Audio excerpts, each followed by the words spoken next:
नमस्कार. शेतकरी हवामान अंदाज या यूट्यूब चॅनलमध्ये मी युवराज खाडे आपल्या सर्व शेतकऱ्यांचे सहर्ष स्वागत करीत आहे. तर शेतकरी मित्रो, एप्रिल महिन्यामध्ये देखील एकदम खूप पावसाळ्यासारखे असे ढग निर्मित तयार होणार आहे.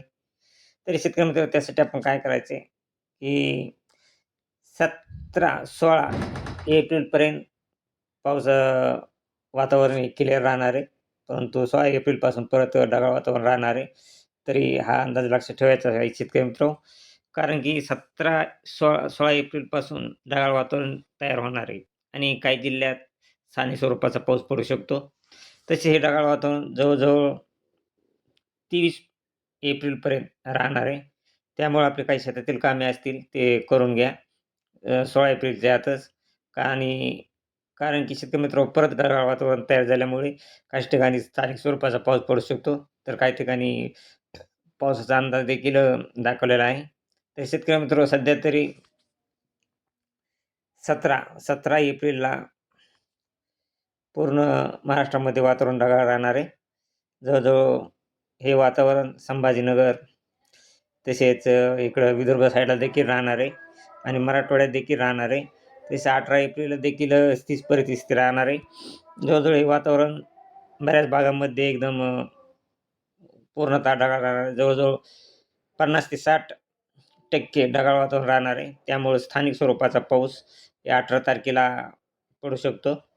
तसेच 19 तारखेला कोल्हापूर, सांगली, सातारा या भागामध्ये एकदम जास्त ढगाळ वातावरण राहणार आहे आणि कोल्हापूरच्या काही भागामध्येच रत्नागिरी, कणकवली, राजपूर तसेच पाटणा, चिपळूण, सातारा या भागामध्ये, महाड या भागामध्ये सर्वसाधारण पावसाचा शिरकाव होण्याची शक्यता आहे.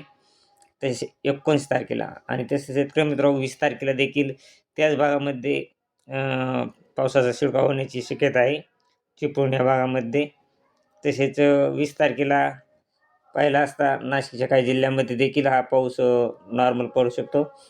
नाशिकच्या काही भागामध्ये अकोले तसेच इकडं पाहिला असता कोपरगावला देखील हा नॉर्मल पावसाचा शिरकाव होऊ शकतो 20 एप्रिलला आणि 19 एप्रिलला 21 एप्रिलपासून तरी वातावरण जवळजवळ पूर्ण नाशिक, मनमाड, वैजापूर, श्रीरामपूर, छत्रपती संभाजीनगर, अहिल्यानगर, बीड, बारामती तसेच पुणे, करमाळा, इंदापूर, बार्शी, बीड, माजलगाव, चौसाळा, गंगापूर, जालना, मेहकर तसेच हिंगोली, परभणी या भागामध्ये वातावरण ढगाळ राहणार आहे आणि या ढगाळ वातावरणामुळे काही जिल्ह्यात स्थानिक स्वरूपाचा पाऊस पडू शकतो आणि हे ढगाळ वातावरण जवळजवळ 23 एप्रिलपर्यंत राहणार आहे आणि तरी शेतकरी मित्र आणि स्थानिक स्वरूपाचा पाऊस पडण्याची देखील शक्यता आहे.